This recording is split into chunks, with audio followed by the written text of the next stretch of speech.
Nice and dry. That's what we like to see. Nice and dry.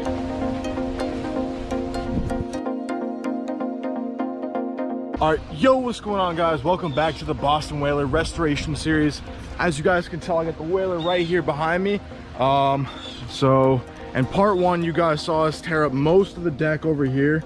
We tore most of the deck. So now in part two, what we have to do is we're going to tear up this part of the deck, get the center console out the back platform, and possibly take the engine off. So some scary stuff happening today.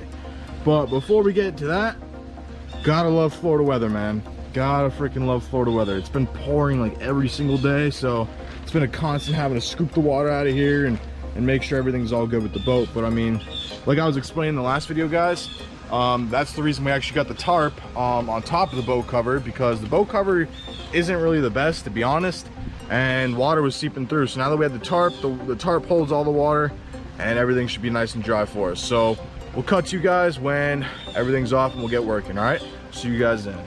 All right, guys, so as I was saying, we have a little bit more cleanup to do over here, a little bunch of scattered foam pieces and stuff like that. We have a little bit of work to do over there on the deck, and then all this back right here has to get cut up.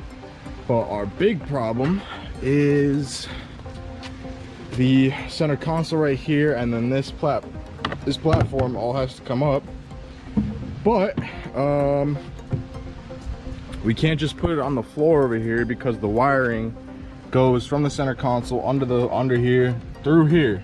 So all this has to either come up or be disconnected. So I'm trying to think to see if we could maybe just slide the platform down as far as we can go, so we can get to this half, and then later on in the video we'll go ahead and just take all this up and the engine off of the boat, and we'll go ahead and like put that in my garage or something like that, so we can go ahead and keep working on the boat. So not too sure. You guys will see anyway, so let's get to it.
Holy cow, guys.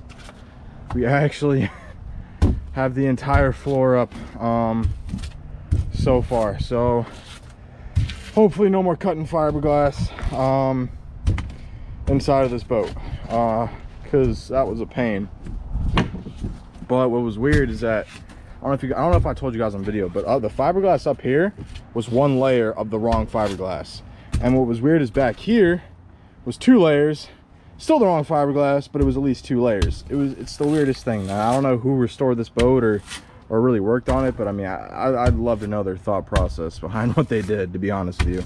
But big updates, guys, as you can see. I mean, I really didn't expect the floor to take us this long, but it's just chipping away at that foam is the longest process, you know. I mean, we're like 75% of the way done, but then the biggest roadblock was that back platform that was under there, and then all the wiring, trying to get all the wires out, and then the back platform, like I said, and then getting the center console, which is in the shed. That was our biggest hurdle so far, was just kind of figuring all that out and getting all that out of here and everything else. So now the next step is to just go ahead and continue to get all this deck up, and then after that, boys, is engines off and the boat gets flipped. But we'll see that in another video. So I guess we're gonna keep working on the back deck here, I guess. All right, guys, so as I said in the previous clip, we're going to be flipping the boat upside down so we can go ahead and patch the hole and fiberglass the underside, like I said. So the way we're going to do that is we're building these little sawhorses right now. We're going to build 4 of these so the boat just sits on top of the foam right here, and we're going to put it in the garage so it'll be the best environment for everything to cure and to work on. So let me show you guys the process of how that's built.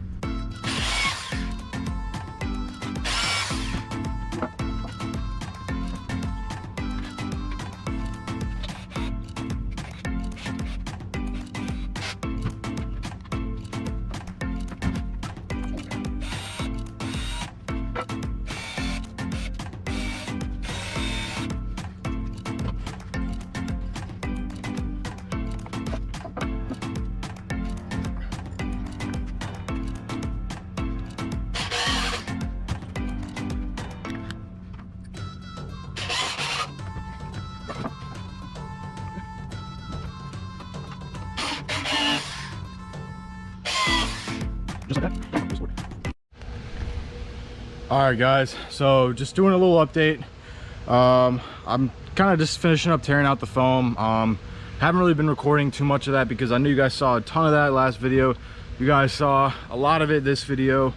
But through the good and the bad, I kind of just want to update you guys and show you what exactly is going on with the boat. That's the purpose of this Boston Whaler restoration series. So back here I was digging into the foam and I was like, oh shit, because water started coming out, and look where this hole leads to the middle of the boat. So the water wouldn't be just chilling here if there was a hole in the bottom, because if there was a hole in the bottom of the boat or somewhere here in the middle, the water eventually would have drained out or something. So that makes me feel a little bit better. But then I'm like, where the hell did the water come from? Because the hole is back here, but all this for like the most part was dry, and like the water seems to get like real bad, as you guys can tell right here. So I'm gonna go ahead and keep digging. I'll keep you guys updated. So yeah, we'll see. Well, it is not looking too good, guys. Yeah, that is a shit ton of water. Wow. All right, guys, I never thought I would see the day, but we finally got all this freaking foam out, give or take a little bit of this nonsense back here, but the whole floor has been taken apart. So the next step, we're gonna wheel it around front, take off the engine, and flip this bad boy over and fiberglass the underside of the hull. So let's get to it. All right, the moment we've all been waiting for.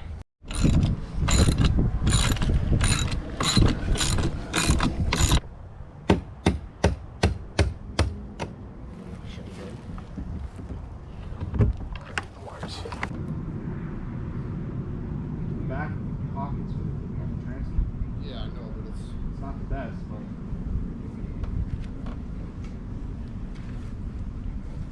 can they come to the front?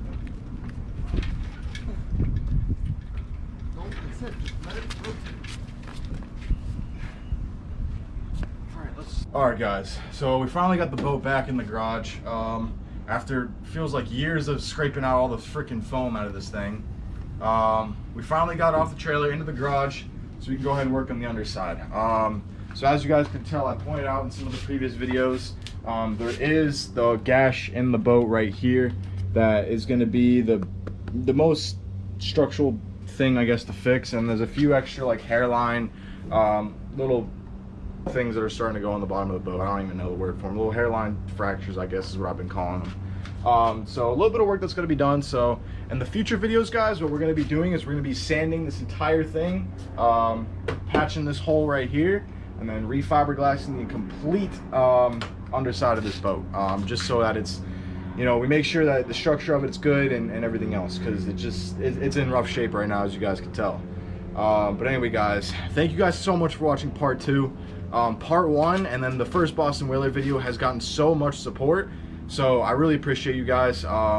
Thank you guys so much for the likes. Thank you guys for all the subscriptions. I've been getting so many subscriptions, which is awesome.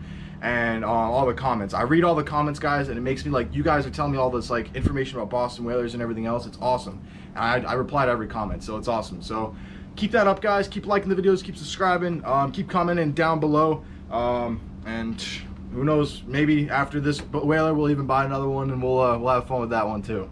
But anyway, guys, I'll see you guys in Boston Whaler Restoration Part 3, which is probably gonna be the next video. So thank you guys so much, and we'll see you in the next one, guys. Later.